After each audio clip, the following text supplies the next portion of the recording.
Our lesson for today. It is entitled The Indefinite Article.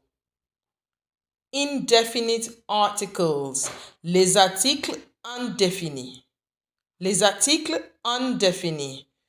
While in English, the indefinite article has two forms, a and an. In French, the indefinite articles has three forms, un, une, des, which are used depending on gender and number that they are referring to. We have the masculine, un, pronounced as in un.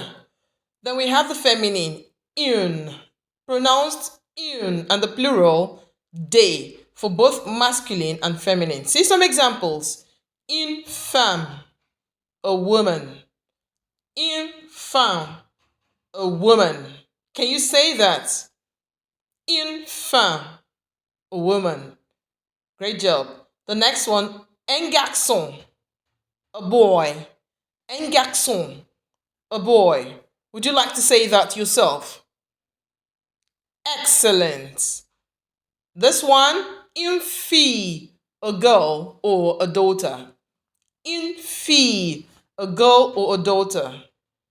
Wonderful. So you have some task here. Write 5 words with the feminine indefinite articles, masculine indefinite articles, and the plural. Send them to the number you see on the screen.